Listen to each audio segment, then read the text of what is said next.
আপনার মনে হচ্ছে না, আমার মতো মনে হচ্ছে যে যদি কমিশন বলে এফআইআর করুন, আমরা এফআইআর করব না। যদি কমিশন বলে সাসপেন্ড করুন, আমরা পদোন্নতি দেব।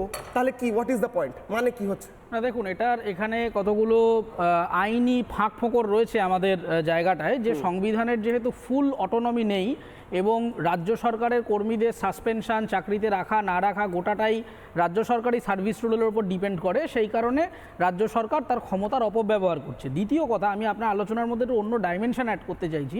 সেটা হচ্ছে, আপনি দেখুন যে সমস্ত জায়গায় এই সাসপেন্ডগুলো হচ্ছে, আমার কাছে দুশ্চিন্তার বিষয়টা হচ্ছে সবকটা কিন্তু আন্তর্জাতিক সীমানার সাথে জড়িত জেলা। একদম, মানে মালদা থেকে মুর্শিদাবাদ থেকে সবকটা জায়গায়, সারা বাংলায় এত বড়, এত হাজার কিলোমিটারের বাংলার মধ্যে এত ইআরও রয়েছে, এত অবজারভার রয়েছে, কিন্তু স্পেসিফিকভাবে মালদা, মুর্শিদাবাদ এই সমস্ত জায়গাগুলি যেখানে একের পর এক, যেখানে উত্তর চব্বিশ পরগনা, যেখানে একের পর এক দাঙ্গা হয়েছে, একের পর এক অনুপ্রবেশকারীরা ঘাঁটি গেড়ে বসেছে, ওপারে জামাতের উত্থান হয়েছে, সেই ওপারে জামাতরা ওখানে লাফালাফি করছে, সেই জায়গায় এই বর্ডার ডিস্ট্রিক্টগুলোতে এই ধরনের ভুয়ো এবং ভুতুরে ভোটার বা যাই বলুন, এই গরমিলটা হচ্ছে।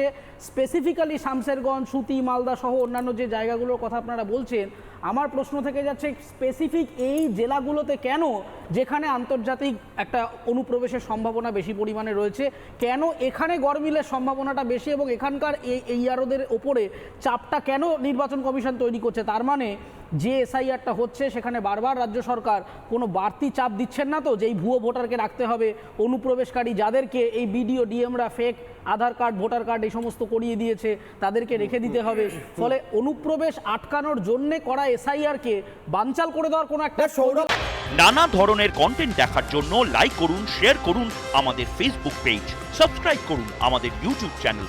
পাশাপাশি অন্যান্য ব্রেকিং নিউজের জন্য অবশ্যই চোখ রাখুন রিপাবলিক বাংলায়।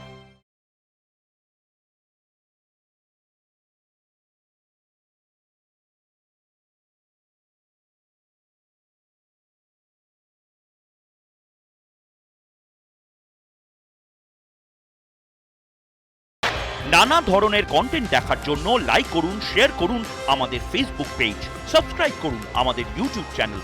পাশাপাশি অন্যান্য ব্রেকিং নিউজের জন্য অবশ্যই চোখ রাখুন রিপাবলিক বাংলায়।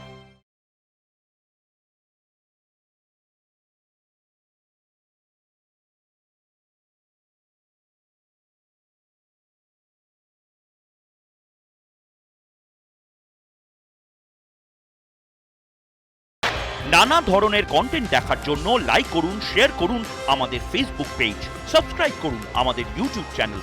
পাশাপাশি অন্যান্য ব্রেকিং নিউজের জন্য অবশ্যই চোখ রাখুন রিপাবলিক বাংলায়।